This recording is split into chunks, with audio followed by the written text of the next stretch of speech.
Bismillahirrahmanirrahim. Orang tua mengadakan acara peringatan 1000 hari meninggalnya orang tua. Kalau saya sebagai anak ikut menghadiri, apakah itu termasuk dosa besar? Tidak kita katakan dosa besar, tetapi begini Bapak Ibu sekalian. Ibadah itu ada tuntunannya. Ya. Kita punya Islam ini sudah sempurna. Al-Quran sudah lengkap, sunnah-sunnah Nabi sudah lengkap. Yang kita kerjakan yang ada panduannya saja. Tidak usah ditambah-tambah. Acara kematian, kalau ada orang mati, maka dianjurkan bertakziah selama 3 hari. Bertakziah, apa itu takziah? Meringankan kesedihan keluarga mayit. Kesedihan mereka, keluarga mayit. Jangan difahami ya, kalau orang takziah untuk mayit. Kenapa banyak orang kalau lagi takziah ibu-ibu sekalian baca Yasin, baca tahlilan? Kenapa mereka baca itu di acara kematian? Karena mereka anggap ini untuk orang matinya. Ini pemahaman yang keliru. Takziah itu artinya meringankan kesedihan orang yang sedang ditinggal mati, keluarganya. Kan gitu. Jadi kita disunnahkan bawa makanan. Waktu Ja'far bin Abi Thalib, saudara kandungnya Ali bin Abi Thalib meninggal di perang Mu'tah mati syahid, maka Nabi SAW berkata kepada penduduk Madinah, ya, buatkanlah makanan dan minuman untuk keluarganya Ja'far. Bukan Ja'far, Ja'far sudah mati. Yang mati ini setiap saat kita doain, bukan di hari itu. Ini 3 hari ini kita datang ke rumah orang yang sedang bersedih untuk keluarganya yang sedang sedih. Buatkanlah makanan dan minuman untuk keluarga Ja'far karena mereka sedang tertimpa apa yang tidak menimpa kalian. Kita disuruh bawa makanan, bawa minuman, kemudian datang selama 3 hari dan menyabarkan, mendoakan. Di antara doa Nabi SAW, A'zamallahu ajrakum, semoga Allah melipat gandakan pahala kalian. Kalau nggak bisa bahasa Arab, bisa bahasa Indonesia, dibacain buat mereka, sabarin, doain gitu kan. Inna lillahi ma'akhad, walillahi ma'a'ta, wa kullu syai'in indahu bimiqdar. Sesungguhnya milik Allah yang dia kasih, milik Allah yang dia ambil, dan semua berjalan sesuai dengan takdirnya. Sabarin, sabar ya gitu. Kakak saya beberapa tahun lalu anaknya meninggal dunia. Anaknya satu-satunya anak laki-laki. Anak ini sehat, habis asar, nggak ada apa-apa. Masih makan pisang goreng, masih minum teh hangat gitu. Kakak saya ini ibunya masih minta tolong antar ke tempat kursus adik perempuannya di kota Makassar kebetulan. Pada saat itu, tiba-tiba jam habis maghrib dia pulang habis antar ibunya, temannya telepon dari Bali minta dijemput di bandara Makassar, dia keluar pintu tol ditabrak mobil truk mati. Meninggal, nggak sakit, nggak apa, nggak ada sama sekali apa-apa. Tadi masih antar ibunya, jam 12 malam baru ketahuan. Itu pun yang tahu kebetulan adik saya laki-laki, jadi pamannya anak ini ya. Itu dari celananya, kok celananya kayak dia, ada dicari di rumah sakit, cari di mana-mana ditemukan. Itu darah semua. Yang jelas, pagi-pagi habis subuh saya ditelepon, ini kakak saya yang laki-laki sudah nangis-nangis, kali cepat segera datang ke Makassar. Kenapa? Ini ponakan kita meninggal. Saya beli pesawat pertama, tiket pesawat pertama Garuda, kemudian saya berangkat pagi ke sana. Tiba di sana, semua keluarga bilang, ini kakak kamu sudah nggak ada yang bisa hadapin. Dari malam pingsan terus nih, bangun pingsan, nggak mau makan, nggak mau minum. Ini masalah, nanti sakit juga dia. Gimana caranya? Saya datang dekatnya lalu saya dudukin, kak duduk sebentar, dia duduk. Setelah saya salaman lalu saya bilang, Hamdi, namanya anak ini Hamdi. Hamdi ini tidak hilang, saya bilang. Hamdi ini kita sebagai orang beriman tahu, pindah alam ke alam akhirat. Akhirat itu abadi. Dia sedang mendahului kita ke sana. Untuk apa kakak sedih? Jelas-jelas dia cuma pindah. Dia bangun dari tempat itu dan dia bilang, memang benar Hamdi gak hilang? Saya bilang gak hilang. Orang beriman yakin, mati itu sebuah pintu untuk menuju kepada kehidupan abadi.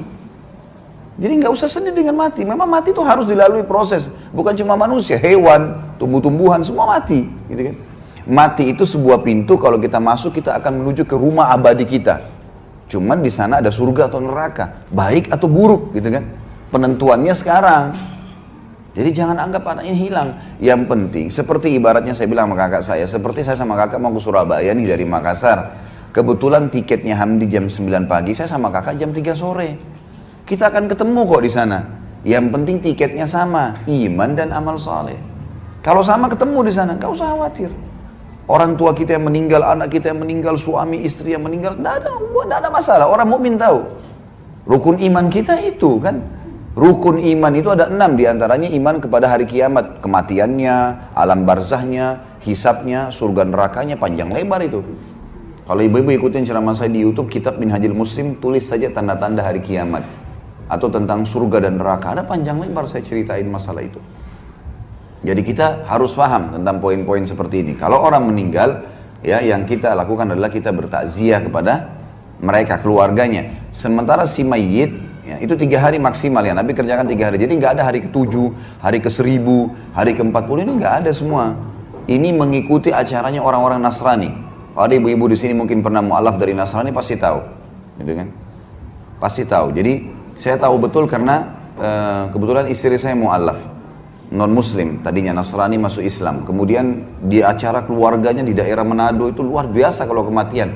Hari ke-3, hari ke-7, hari ke-40, hari ke-1000, mereka main gaple di situ, mereka makan, mereka semua pesta-pestaan. Orang Islam nggak ada hubungannya dengan itu. Nggak ada hubungannya sama sekali, kita nggak ada hubungannya, kita punya syariat sendiri. Takziah 3 hari maksimal. Dan sabarin, bawain makanan, pulang. Jangan duduk di situ. Gak usah lama-lama. Nabi SAW dalam 1 hari bisa datang sampai 3-4 kali ke rumah orang yang sedang bersedih. Baik. Untuk si mayit, apa yang kita lakukan? Perbanyak amal buat dia. Beristighfar untuknya. Dan itu setiap saat. Selama kita hidup, kita selalu beristighfar untuk dia. Ya Allah, ampuni dia, rahmati dia. Jadikan kuburannya taman dari taman surga. Terus bersedekah buat dia. Ada masjid lagi dibangun, kita sumbang atas nama si mayit, itu boleh, nggak masalah. Sumbangkan Quran di masjid atas nama dia, ya. Apapun yang bersifat amal jariah, pembangunan jalan lah, penggalian sumur lah, apa saja yang bisa jadi kebaikan buat dia. Dan masuk dalamnya juga haji dan umroh.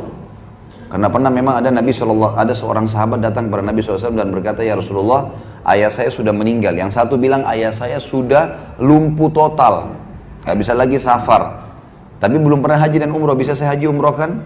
Kata Nabi SAW, haji dan umrohkanlah. Jadi boleh dihajikan dan diumrohkan, gitu kan. Di yayasan saya misalnya, saya buat program setiap tahun tuh banyak sekali jemaah yang ikut. Untuk haji itu $1.500, 1.500 US. Nanti kami kasih ke mahasiswa-mahasiswa di sana, mahasiswa kita Indonesia yang di Madinah, kasih mereka, nanti mereka hajikan, ya. Gitu kan. Kalau umroh itu kalau tidak salah ya sekitar $300. Jadi ibu-ibu biar tidak mampu untuk umrohkan, hajikan orang tua, bisa melalui orang-orang ini gitu. Bisa kita pakai tenaga-tenaga mereka, asal orang terpercaya. Nah, banyak juga ini orang-orang kita, karena pas masuk di hotel di Mekah, apalagi kalau yang ikut pemerintah ya, kalau ONH Plus biasanya dijaga tuh. Kalau yang ikut pemerintah ini karena buildingnya terbuka, banyak orang Bangladesh, banyak orang India masuk, nawar-nawarin badal haji. 1 kali haji 50 real. Ini nggak benar, ini nggak ada 50 real. Bagaimana caranya haji 50 real? Dia kumpul sampai 100 orang tuh. 1 kali haji 100 orang, gimana caranya? 1 haji 1 orang, nggak bisa. Gitu kan? Belum biaya kemah, belum transportasi, belum segala macam. Nah ini termasuk bisa untuk orang meninggal. Jadi didoakan setiap saat, selalu sedekah jariahkan buat dia, sedekah buat dia perbanyak. Kemudian juga kita haji dan umrohkan buat dia. Ini yang boleh. Jadi kita harus bedain ya, syariat kita jelas kok. Gak ada sesuatu yang keliru. Jadi perayaan hari 1000 mati ini tidak pernah ada. Setiap hari kita ingat dia, bukan hari ke-1000. Setiap hari kita sedekah, setiap hari kita doain, setiap detik kita doain. Ingat ibu kita langsung, ya Allah ampuni rahmati. Ingat ayah kita, ya Allah ampuni dan rahmati. Setiap saat anak kah, saudara kah, setiap saat kita doakan. Karena tradisi seperti ini adalah tradisi orang non muslim yang ditarik ke Islam.